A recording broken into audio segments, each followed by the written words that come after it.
Hello everyone.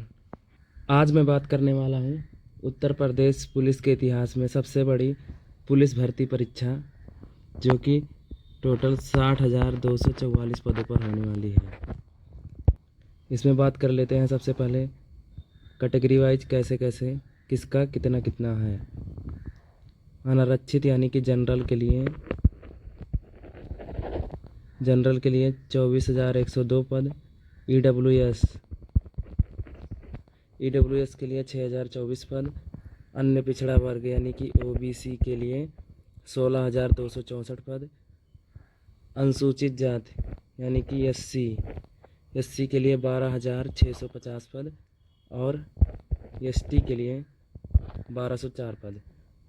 कुल मिलाकर 60,244 पदों पर भर्ती होने वाली है। इसकी ऑनलाइन आवेदन की तारीख 27/12/2023 से शुरू होगी और लास्ट डेट 16 तारीख पहला महीना 2024 को ख़त्म होगी।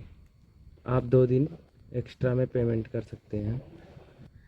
ऑनलाइन आवेदन करने के लिए आपको 400 रुपये फीस पे करने होंगे। इसके आगे अर्हताएँ हैं, जो कि आपको 10+2 पास होना ज़रूरी है। शैक्षिक अर्हता में 10वीं एवं 12वीं उत्तीर्ण या सरकार द्वारा मान्यता प्राप्त उसके समकक्ष अर्हता होनी चाहिए। दूसरी बात, अपीयरिंग विद्यार्थी नहीं भर पाएंगे या पात्र नहीं होंगे। इस भर्ती के लिए आयु सीमा 1 तारीख 7वां महीना 2023 को 18 वर्ष आयु प्राप्त कर ली हो और 22 वर्ष की आयु प्राप्त ना की हो। अभ्यर्थी का जन्म 2 जुलाई 2001 से पूर्व तथा 1 जुलाई 2005 के बाद का नहीं होना चाहिए। ये तो है जनरल के लिए। बाकी अन्य वर्गों के लिए आयु सीमा में छूट प्राप्त है, जो कि आगे बताया जाएगा। महिला अभ्यर्थी के लिए 1 तारीख 7वां महीना 2023 को 18 वर्ष की आयु प्राप्त कर ली हो और 25 वर्ष की आयु प्राप्त ना की हो, यानी कि उस अभ्यर्थी का जन्म 2 जुलाई 1998 से पूर्व होना चाहिए तथा 1 जुलाई 2005 के बाद का नहीं होना चाहिए। एक बात और ध्यान देने वाली है, आयु में छूट केवल उत्तर प्रदेश के मूल निवासी को प्राप्त हो। आगे बढ़ते हैं।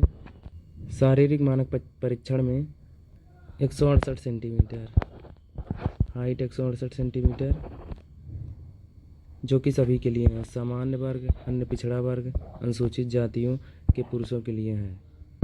अनुसूचित जनजाति पुरुष अभ्यर्थियों के लिए न्यूनतम ऊंचाई 160 सेंटीमीटर यानी एसटी के लिए 160 सेंटीमीटर चाहिए ही चाहिए। पुरुष अभ्यर्थियों के लिए सीना फुलाव भी आवश्यक है, जो कि सीने की माप 79 सेंटीमीटर बिना फुलाए और कम से कम 84 सेंटीमीटर फुलाने पर होना चाहिए। पुरुष अभ्यर्थी को न्यूनतम 5 सेंटीमीटर सीने का फुलाव अनिवार्य है, लेकिन अनुसूचित जनजातियों के अभ्यर्थियों के लिए 77 सेंटीमीटर बिना फुलाए और कम से कम 82 सेंटीमीटर फुलाने पर होना चाहिए।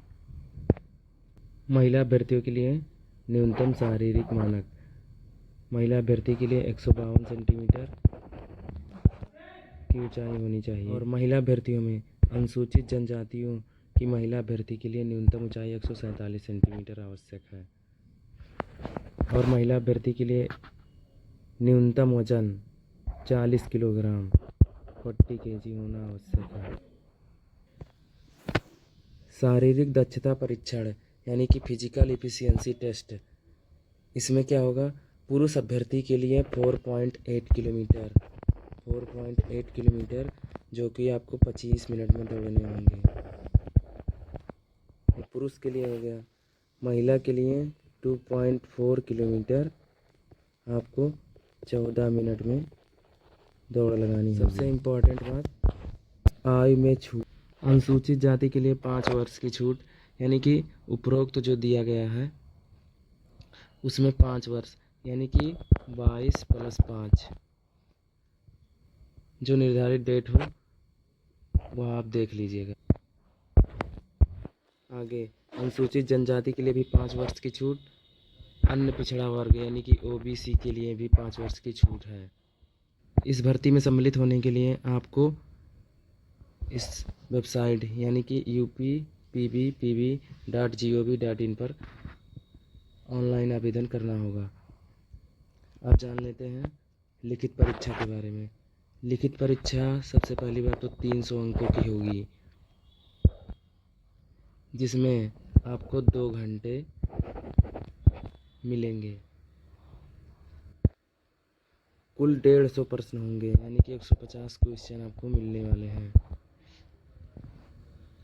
प्रत्येक प्रश्न 2 अंक का होगा और निगेटिव मार्किंग 0.5 अंकों की निगेटिव मार्किंग हो।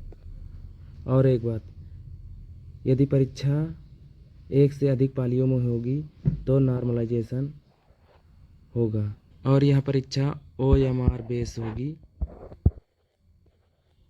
यानी कि आपको गोला भरना होगा। अब बात कर लेते हैं लिखित परीक्षा के पाठ्यक्रम के बारे में, यानी कि सिलेबस के बारे में।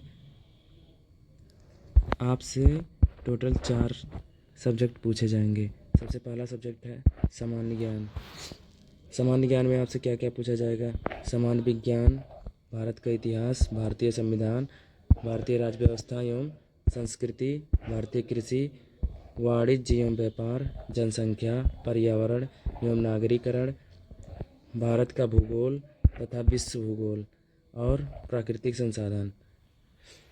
और इसी के साथ पूछा जाएगा आपसे उत्तर प्रदेश विशेष से, यानी कि यूपी स्पेशल से, उत्तर प्रदेश की शिक्षा, संस्कृति और सामाजिक प्रथाओं के संबंध में विशिष्ट जानकारी। उत्तर प्रदेश में राजस्व, पुलिस एवं सामान्य प्रशासनिक व्यवस्था, मानवाधिकार, आंतरिक सुरक्षा तथा आतंकवाद,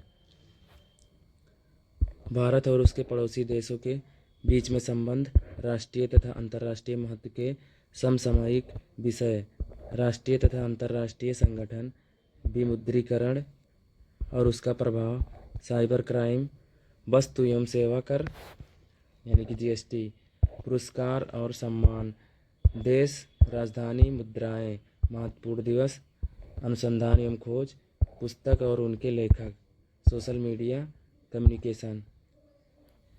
ये तो सारे हो गए सामान्य ज्ञान के बारे में। अब इसके बाद में बात करते हैं समान हिंदी में।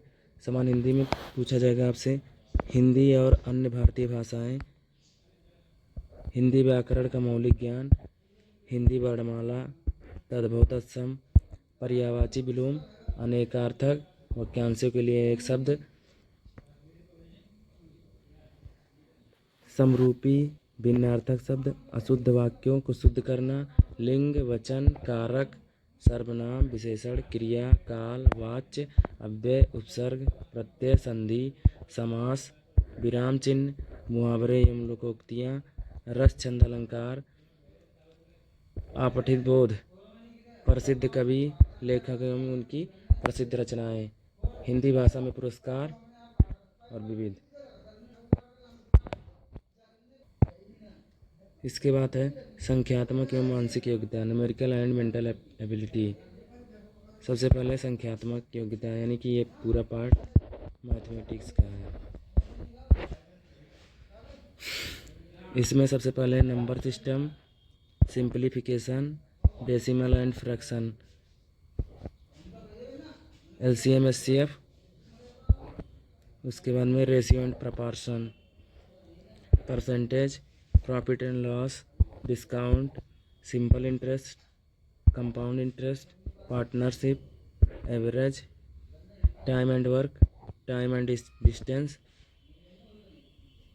उसके बाद में टेबल और ग्राफ आएंगे, मेंसुरेशन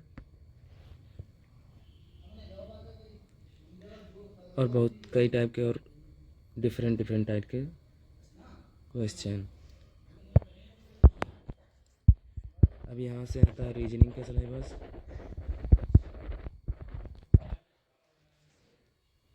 रीजनिंग का बहुत भारी भरकम सिलेबस दिया है, लेकिन आपको डरना नहीं है। रीजनिंग में सबसे पहले मानसिक योग्यता है लॉजिकल डायग्राम यानी तार्किक आरेख, संकेत संबंध विश्लेषण, प्रत्यक्ष ज्ञान बोध, शब्द रचना परीक्षण, अक्षर और श्रृंखला, शब्द और वर्णमाला में आंशिक समरूपता, व्यवहारिक ज्ञान परीक्षण, दिशा ज्ञान परीक्षण, आंकड़ों का तार्किक विश्लेषण, अंतर्निहित भावों का विनिमय करना। और भी यहाँ से देखिए, मानसिक अभिरुचि, बुद्धि लब्धि एवं तार्किक क्षमता के बारे में दिया गया है। मानसिक अभिरुचि के बारे में दिया है, उसके बुद्धि लब्धि, तार्किक क्षमता, इन सब के लिए मैं बुक बता रहा हूँ। उस बुक में आप देख लीजिएगा।